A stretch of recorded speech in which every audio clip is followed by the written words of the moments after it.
and welcome to the Toddler Classroom Setup Show. We will be walking through the different aspects of a toddler classroom and all of its components.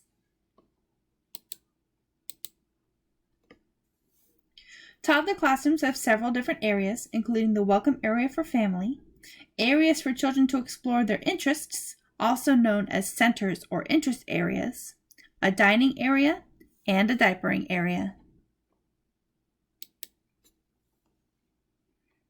The welcome area is located just inside the classroom door.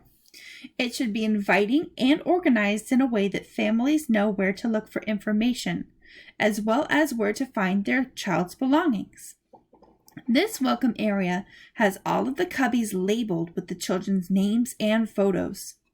Other important aspects of the welcome area include the parent information board, where families can look and see the week's lesson plans, any notices about classroom activities, a copy of the week's menu if the center provides meals, and the classroom's daily schedule. The science area is meant for exploring the world. Items to place here include magnifying glasses, mirrors, large magnets, specimen viewers, and so on. Check the toys you plan to use for age appropriateness.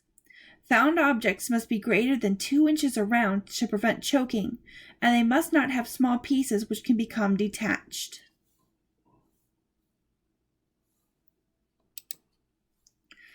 The dramatic play area is often called the house area because housekeeping furniture make up the majority of the items there.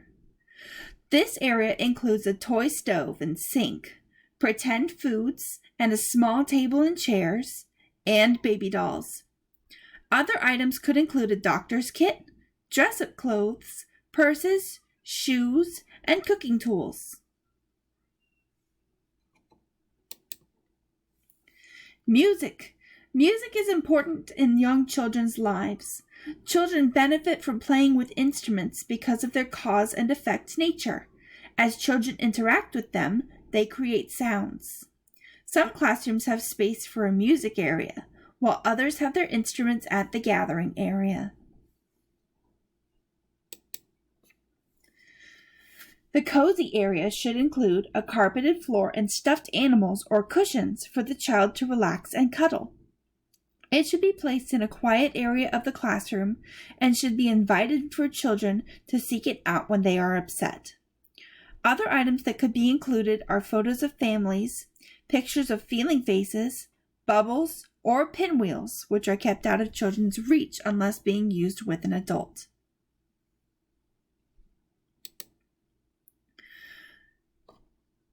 Toddler classrooms should have an area that gives children the opportunity to climb. This can be done with climbing toys or a loft.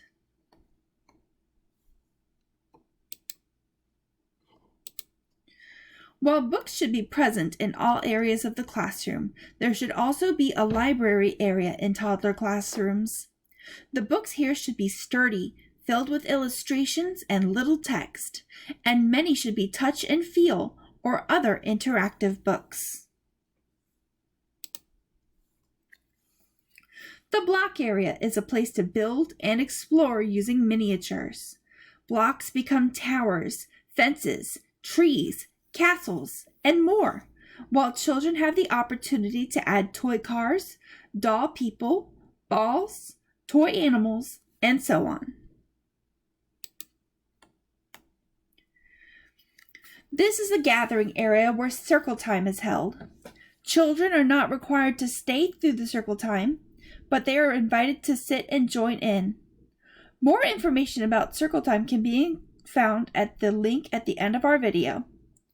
The gathering areas should include books, a CD player or a Bluetooth speaker, hands-on materials to explore the week's topic, and visuals on the walls that relate to the topic, such as boats, trains, and airplanes for a unit on transportation. Many have a Lego table where children can play and build with these popular blocks. If your classroom doesn't have a Lego table, they can take the blocks to the dining area where they can sit and play. The manipulatives area usually consists of shelving near the dining area where children can take table toys to their seats and play with them. Good items for this are puzzles, magnetic tile toys, toy animals, thistle sticks, Legos, and so on.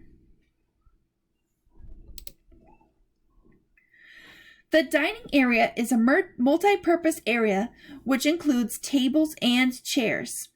Manipulatives can be used at these tables when not being used for food. They can also be a good gathering place for indoor group experiences such as art and sensory play. Each seat can be labeled with the child's name and photo, which gives the children another chance to see their names in the classroom and to know which chair is theirs.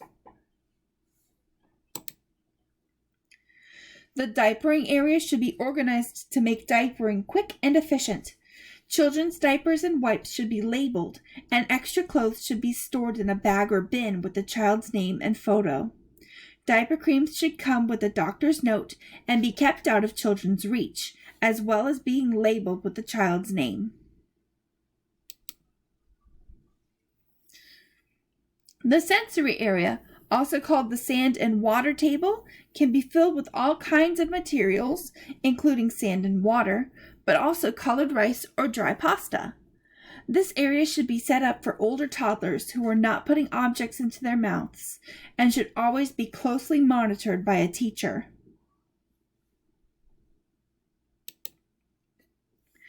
The art area is for older toddlers and should be well stocked with paint, crayons, markers, brushes, different kinds of paper, different sizes of brushes, and smocks or oversized shirts to keep the paint off children's clothing.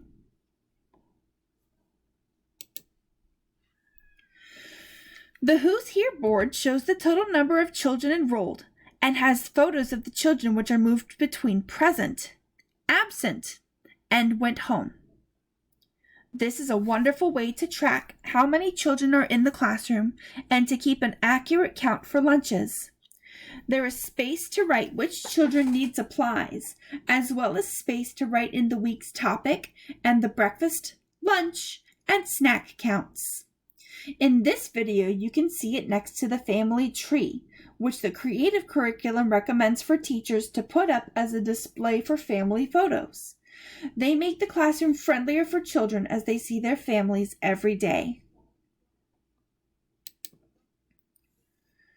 Selecting toys for an early childhood classroom is an important part of setting up your space. Each age level brings new skills and challenges to a child's physical, cognitive, social-emotional, and language development, and choosing the right toys for them to manipulate and interact with makes an impact. For more information about choosing the right toys, click on the link from the National Association for the Education of Young Children, or NAEYC.